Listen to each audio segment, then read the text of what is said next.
À toi revient l'honneur, nous te louons. Nous levons les mains vers toi, Seigneur, pour élever ton saint nom. À toi revient l'honneur, nous te louons. Nous levons les mains vers toi, Seigneur, pour élever ton saint nom, car tu es grand, ton amour est si puissant, ton bras si fort me saisit, pour m'emmener près de toi, car tu es grand, ton amour est si puissant, ton bras si fort me saisit, pour m'emmener près de toi, car tu es grand. Car Dieu t'a tant aimé, qu'il a donné Jésus son Fils unique sur la croix, pour pardonner tes péchés. Car Dieu t'a tant aimé, qu'il a donné Jésus son Fils unique sur la croix, pour pardonner tes péchés. Car il est grand, son amour est si puissant, son bras si fort te saisit, pour t'emmener près de lui. Car il est grand, son amour est si puissant, son bras si fort te saisit, pour t'emmener près de lui. Car il est grand.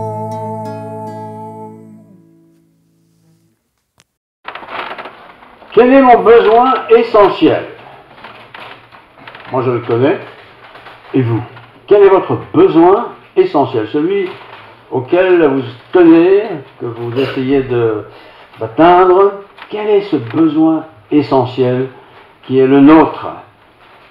Eh bien certains, j'ai réfléchi un peu, certains c'est évidemment avoir le renouveau de la forme physique. Bientôt c'est le printemps, enfin pas tout à fait bientôt. On va de nouveau sortir, se promener, voilà. Et il faut faire un peu d'exercice physique, ou beaucoup d'exercice physique, parce qu'il faut retrouver la souplesse qu'on avait au début de l'hiver. Donc pour certains, est-ce retrouver la forme physique? Est-ce que c'est essentiel pour vous? Pour d'autres, c'est perdre quelques kilos. On a pris du poids pendant l'hiver. Ben oui, on a moins bougé. Et on a l'impression que si je perds pas quelques kilos, je me sens pas bien. Et certains vont tout faire pour perdre quelques kilos. Enfin, pouvoir bien bronzer sur la plage, donc le joute, sans trop de complexe. Est-ce ça notre préoccupation? Pour d'autres, ce sera peut-être très différent, ce sera de nouer ou de renouer des contacts avec des gens que l'on a connus, qu'on a perdu de vue, des collègues de travail, des gens qui sont partis à la retraite. Retrouver ces personnes parce qu'on était bien avec ces personnes. Pour d'autres encore, peut-être, ce sera de retrouver prochainement, rapidement, la communion avec le Seigneur. Vous vous rappelez à l'époque où ils étaient enthousiastes pour Dieu, et l'hiver, l'automne, le temps fait que parfois notre enthousiasme s'est un peu éteint. Et pour certains, donc, le but essentiel de cette année nouvelle, qui est déjà bien entamée, c'est de renouer ces contacts avec ces personnes. Je vous invite à tendre une oreille attentive à la lecture de quelques versets du psaume 139. Le psaume 139 est très long, mais nous allons limiter à quelques versets pour éclairer notre sujet de ce matin. Psaume 139, d'ailleurs ce psaume est très éclairant sur les 4 points que je viens de vous dire en fait. Il nous aide, ce psaume 139 nous aide à réfléchir, parce que l'auteur pose des questions. Il nous aide aussi à faire fonctionner un peu nos neurones, un peu voir où on en est avec Dieu. Et il nous sert aussi, ce psaume 139, à repositionner nos priorités. Et quand on se remet en question, c'est un peu tout ça qu'on voit qui est écrit dans le psaume 139, mais on va se limiter au verset 2 à 5, et puis les versets 22 à 23. Psaume 139, verset 2. Écoutez bien. Tu sais, donc il parle de Dieu, tu sais quand je m'assieds et quand je me lève. Tu sais ça, Seigneur. Tu pénètres de loin ma pensée. Il y a la pensée qu'on partage facilement, mais derrière cette pensée qu'on partage facilement, il y a peut-être une pensée derrière. Tu pénètres de loin ma pensée. Tu sais quand je marche et quand je me couche. Et tu pénètres toutes mes voies, tous mes choix. Tu pénètres ces choix, ces désirs. Car la parole n'est pas sur ma langue, que déjà, ô Éternel, tu la connais entièrement. Et puis le deuxième passage du même livre, c'est au verset 22. Je les hais d'une parfaite haine. Ils sont pour moi des ennemis. Qui sont nos ennemis que l'on hait? Il ne s'agit pas ici de humains qu'on n'aime pas, mais de ces ennemis de la vie qui prennent position dans notre vie, qui s'incrustent dans notre vie et qui m'agacent en fin de compte et qui m'empêchent peut-être d'être un chrétien selon le Seigneur. Je les hais d'une parfaite haine, ils sont pour moi des ennemis. Et il termine ce beau chapitre. Sonde-moi, ô Dieu, et connais mon cœur. Sonde-moi et connais mon cœur. Éprouve-moi et comme mes pensées. Ce psaume 139, je vous l'ai dit, m'aide à réfléchir beaucoup parce que c'est un psaume vraiment magnifique. C'est un psaume parlant. Et ce psaume, quand on le lit, refaites l'expérience à la maison, vous allez voir que très vite, il détecte chez moi mes infections. Vous savez, ces infections que je n'ai pas voulu, mais qui sont là dans ma vie et qui me pourrissent un peu la vie, quoi. Ce psaume met en avant mes infections. Il met également en avant les symptômes pathologiques de cette infection. Quelles sont les raisons pourquoi je suis infecté de cette manière-là dans tel et tel domaine? Pourquoi? Deux raisons fondamentales, qui sont toujours valables pour tous les textes d'ailleurs. Quand j'ai perdu de vue la vision de la sainteté de Dieu. Quand Dieu devient mon copain, ou celui que je consulte de temps en temps, ou celui qui n'a qu'à bien faire avec moi, je suis comme ça, je perds de vue cette sainteté. Quand j'ai perdu de vue la vision et la sainteté de Dieu, ma vie commence, et elle est parfois déjà bien entamée, à se détraquer. Psaume 139, verset 23. Sonde-moi, et connais mon cœur.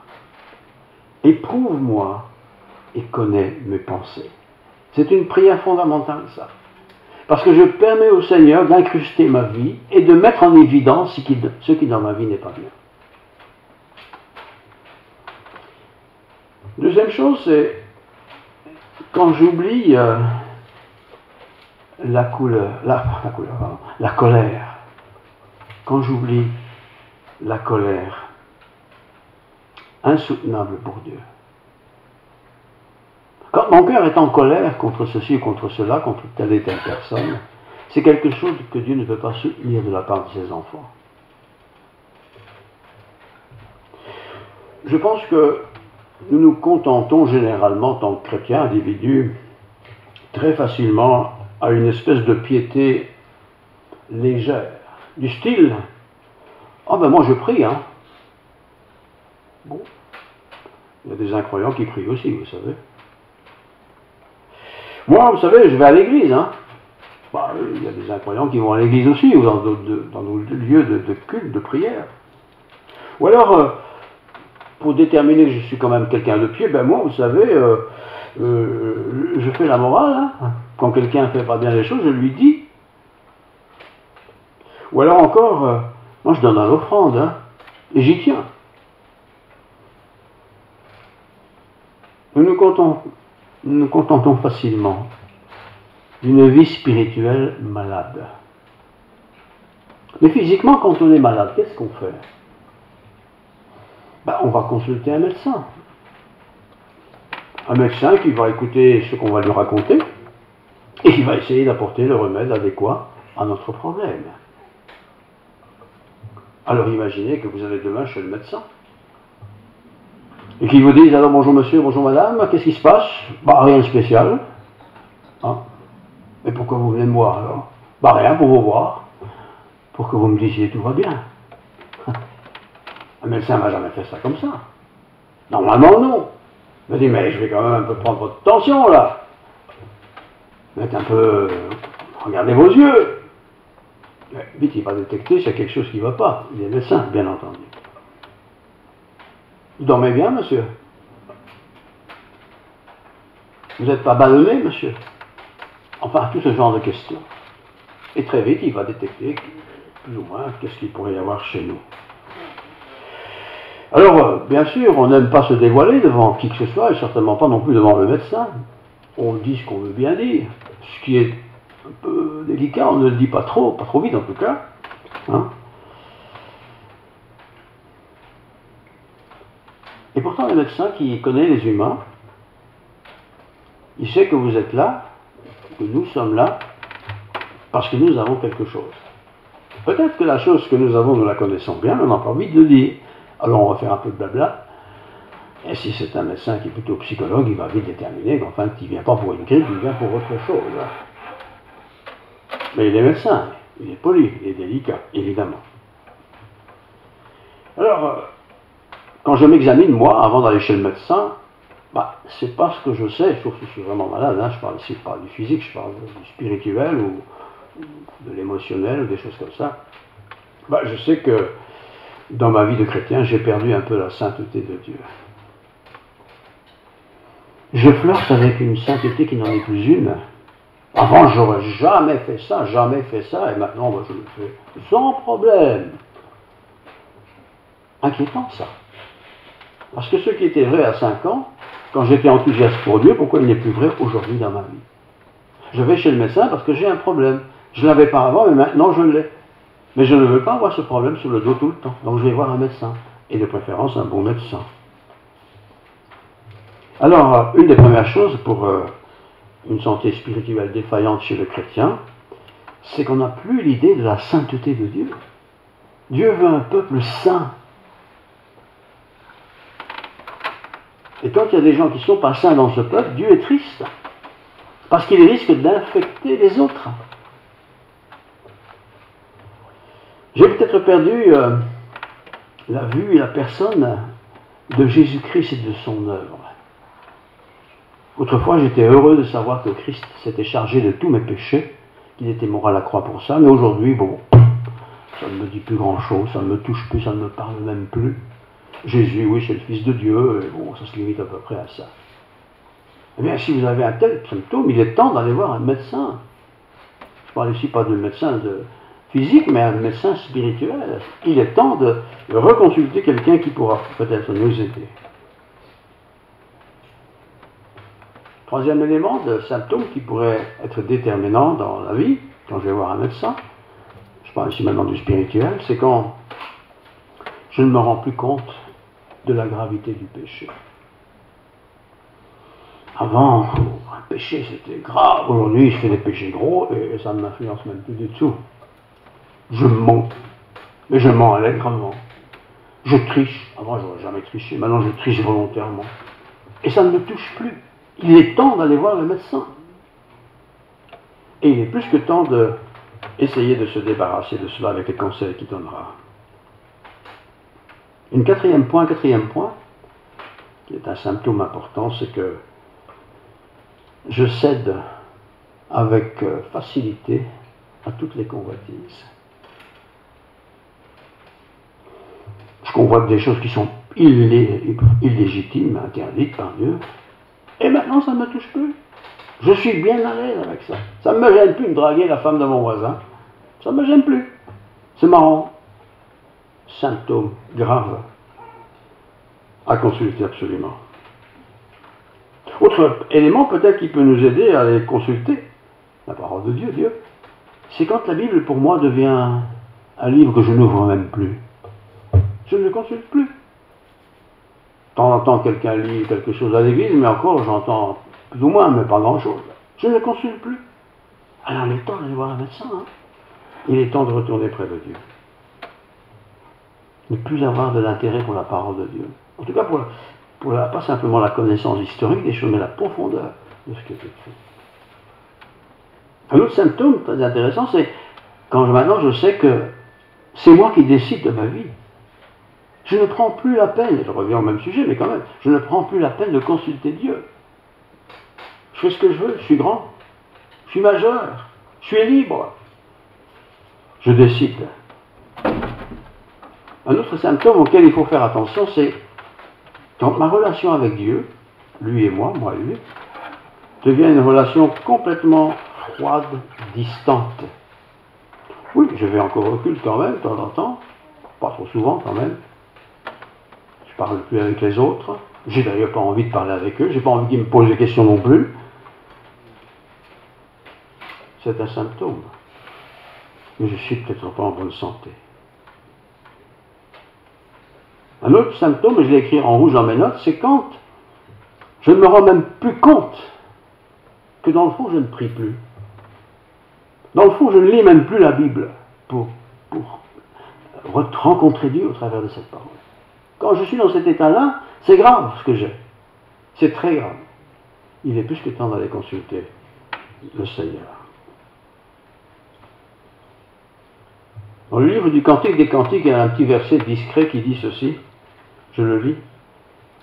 Donc, il donne une ordonnance à ses serviteurs. Saisissez pour nous les renards, les petits renards, qui ravagent les vignes alors que nos vignes sont en fleurs. Les petits renards. Vous savez, les renards, c'est mignon, hein? Petits. Il faut les attraper. Parce que si on les laisse proliférer, ces renards seront partout. Et c'est la même chose dans notre vie de chrétien. Les petits renards. Vous savez, ces petites choses qui, c'est pas grave, petit renard, c'est mignon. Là, l'auteur dit, attrapez ces renards, exterminez-les, sinon ils vont faire du ravage. Ils vont faire du ravage. Quels sont ces petits renards, peut-être dans notre vie, qui font du ravage? Alors au début, c'est petit, c'est pas grave, pas bien méchant. Mais petit à petit, ils sont nombreux, ces petits renards. Et ils ne courent pas tous après la même chose. Mais ils envahissent ma vie. Voyez? Prenons un exemple concret. Vous voulez regarder un film porno. Mais vous êtes adulte. Pas grave, je regarde sans regarder. Ah, c'est pas grave. C'est le petit renard qui est là. Vous voyez? Parce que nos yeux s'accommodent avec ça. Et notre tête, derrière ses yeux, s'accommode, ont besoin, ils en ont envie. Vous voyez? Faire attention.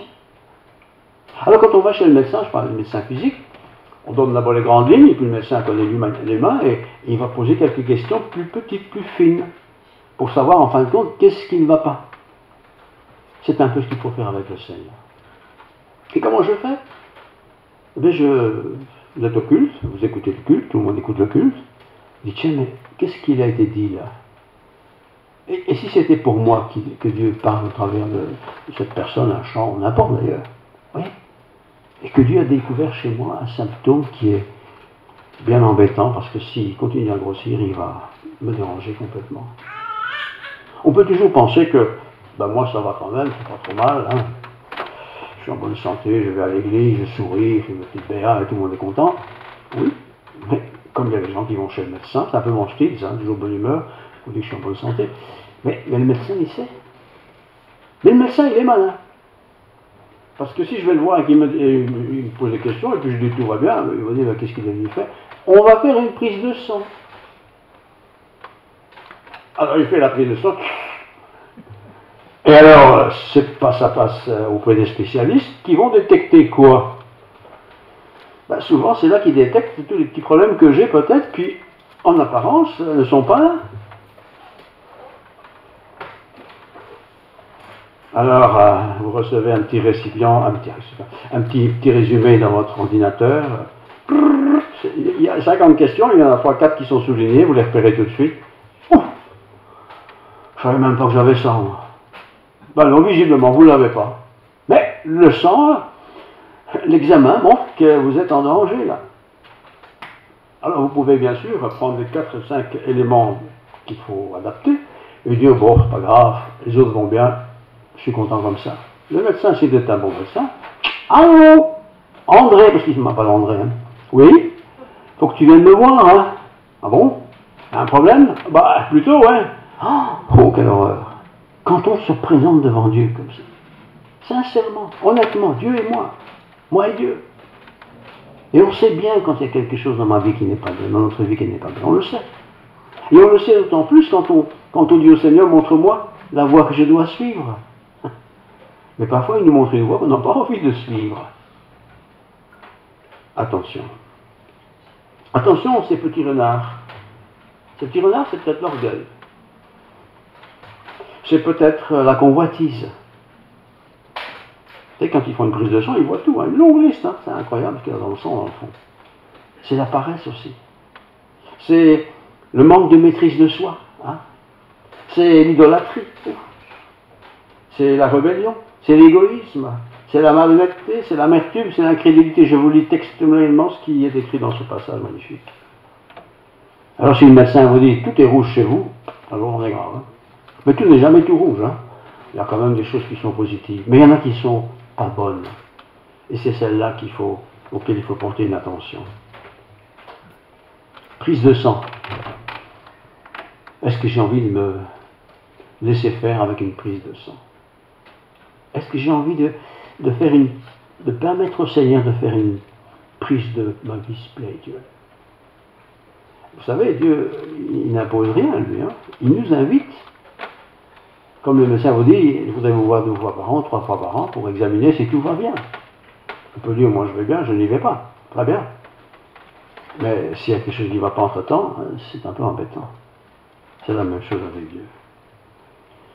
Alors le médecin, quand il a détecté peut-être ce qui ne va pas, il va consulter les résultats. Qu'est-ce qu'il fait? Il dit, ben, c'est bien, rentrez chez vous.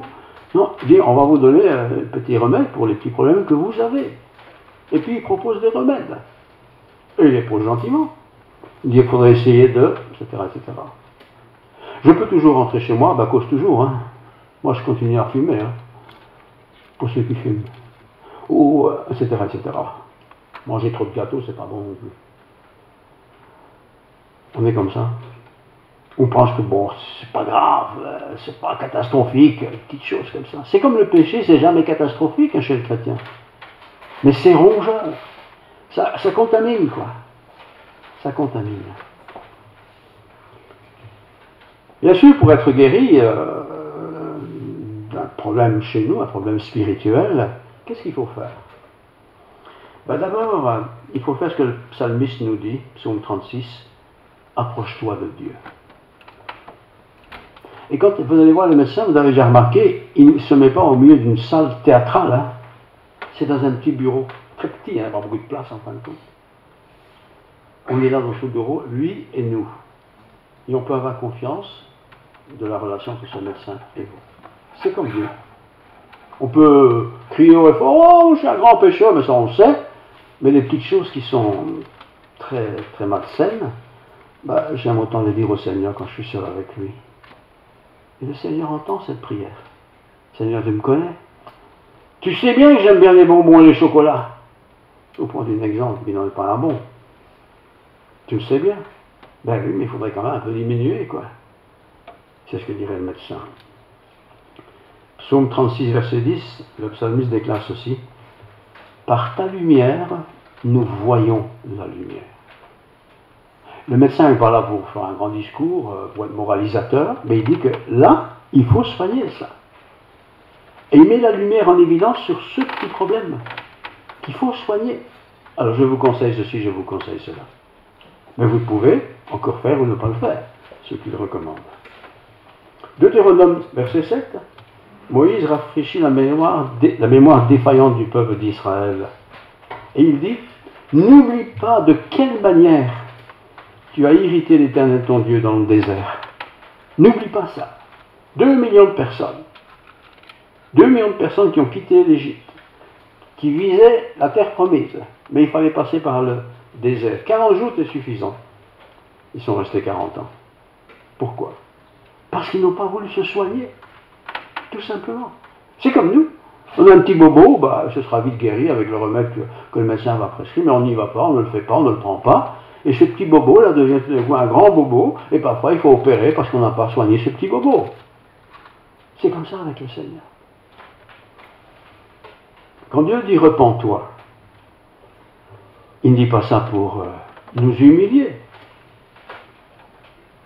Mais il dit repens-toi. Regrette ce que tu as fait. Regrette. Et engage-toi à ne plus le faire. Même si tu le refais encore, c'est pas grave.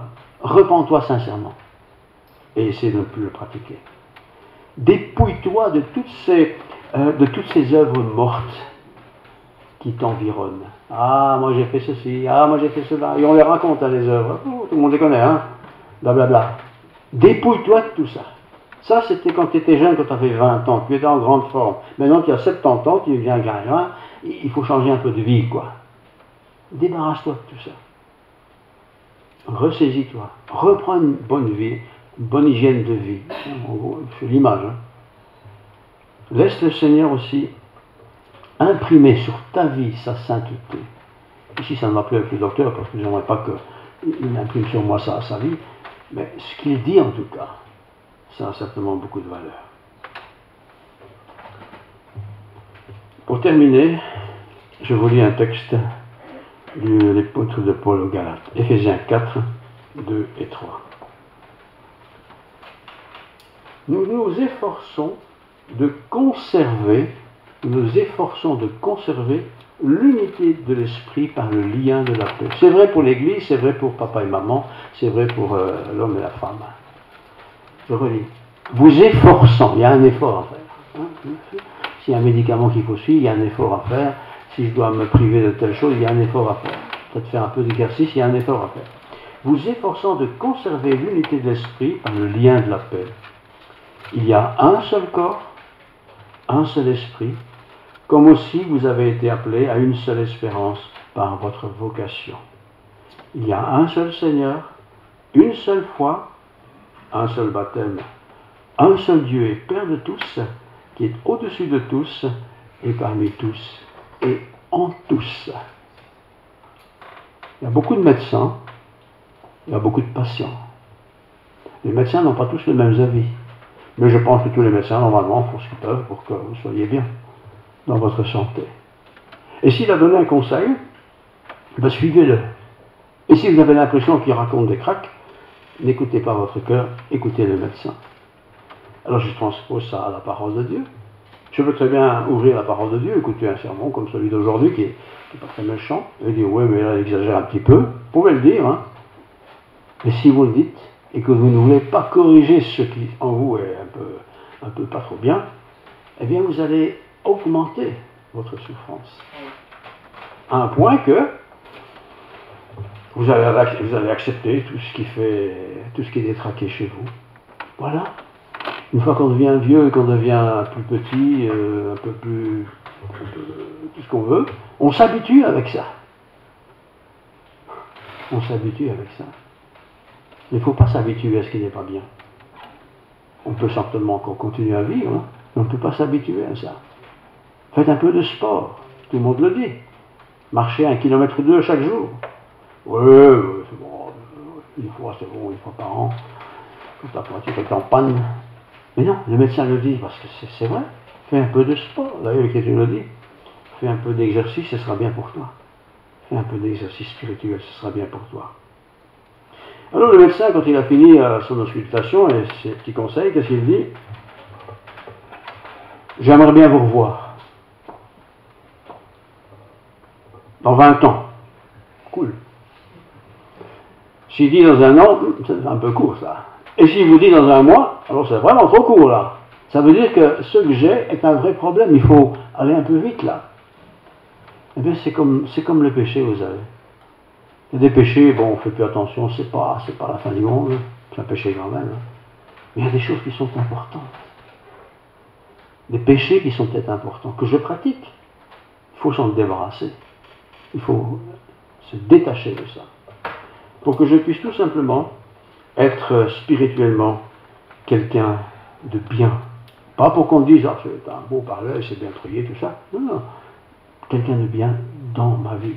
Parce que le premier bénéficiaire d'une bonne santé, c'est celui qui a la bonne santé, évidemment. Oui, autour de moi, il y a beaucoup de gens malades. Certainement, il y a des gens malades. Et on peut peut-être donner des bons conseils.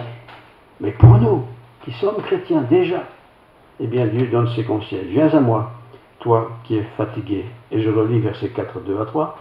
Vous vous efforçant de conserver l'unité de l'esprit, par le lien de la paix.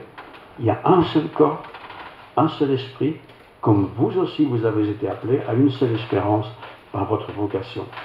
Il y a un seul Seigneur, une seule foi, un seul baptême, un seul Dieu, Père de tous, qui est au-dessus de tous, et parmi tous, et en tous. Vous avez le même Dieu que moi. Vous avez le même Père que moi. Il n'y a pas de différence. Ce qui est différent, c'est la manière dont je prends soin de ma santé spirituelle. C'est ça la différence. Et si je remarque qu'il y a des domaines où je ne suis pas très bien, trop de cholestérol ou des choses comme ça, je corrige. Et si je ne sais pas le faire moi-même, je demande de l'aide. Il y a peut-être une infirmière qui viendra à la maison. Hein? Ou un infirmier d'ailleurs. Je vais peut-être aller faire 2-3 exercices. Qu'importe. C'est la même chose du point de vue spirituel. Nous connaissons les fondamentaux, tous. On sait bien ce qu'on ne doit pas faire et ce qu'on doit faire. Mais derrière ces fondamentaux, il y a toutes ces petites nuances qui font qu'on est en bonne santé ou en mauvaise santé. Alors je vous souhaite à tous d'aller consulter votre médecin généraliste pour votre santé si vous ne l'avez pas fait depuis 10 ans, mais je vous conseille surtout d'aller voir votre Seigneur. Et notre médecin, le Seigneur, c'est la Bible. Et si vous n'arrivez pas à décoder cette Bible, demandez à quelqu'un qui a aussi une Bible comme vous, et qui est peut-être passé par le même problème que vous, il y a 5 ans, 3 ans, 2 ans. Comment tu as fait toi? Raconte-moi, aide-moi, soutiens-moi. C'est ça aussi les frères et sœurs. Que Dieu nous bénisse tous. Prions. Seigneur, merci pour ta parole. Oui, tous en tant que chrétiens, nous avons certainement envie d'être en bonne santé spirituelle. Mais nous savons aussi que parfois nous sommes un peu malades. Et nous avons besoin d'être soignés. Nous avons besoin de quelqu'un qui détecte en nous ce qui n'est pas bien, ce qui est malade, afin de le soigner. Seigneur, merci pour ta bienveillance à notre égard, parce que toi tu nous aimes. Tu n'es pas simplement un fonctionnaire qui gagne sa vie, tu es notre Créateur. Tu es celui qui veut le meilleur pour chacun. Mais il y a tes règles, bien sûr. Il y a tes ordonnances auxquelles tu nous invites d'entrer. Et les petits renards qui sont à droite et gauche dans nos vies, nous ne voulons pas simplement dire que c'est mignon, c'est pas grave, c'est grave. Tout péché est grave. Même si en apparence c'est pas grave. Il est grave parce que c'est quelque chose que tu n'as pas voulu. C'est une infection dont il faut se débarrasser. Seigneur, que ta grâce soit sur nous tous. Que ta plénitude nous accompagne. Que ta grâce nous fortifie. Et que la sagesse que tu donnes au travers de ta parole guide notre vie. Sanctifie ton peuple. Dans le nom de Jésus, je te prie. Amen. Voilà. Donc, vous pouvez prendre rendez-vous demain matin, ou même ce soir, c'est encore mieux. Il n'y a pas de congé, il n'y a pas de lundi. Le Seigneur est toujours disponible sur ce téléphone. Et je vous encourage vraiment à le faire. Et si vous priez honnêtement, vous dire Seigneur, voilà, qu'est-ce qui ne va pas dans ma vie, faites-le et écoutez Dieu. Il va généralement montrer directement ce qui ne va pas. Et si tout va bien, faites une prise de sang spirituelle. Ça va peut-être vous faire découvrir des choses que vous ne connaissez pas. Voilà, merci beaucoup. Soyez heureux et que tout aille bien. Je ne sais pas pourquoi.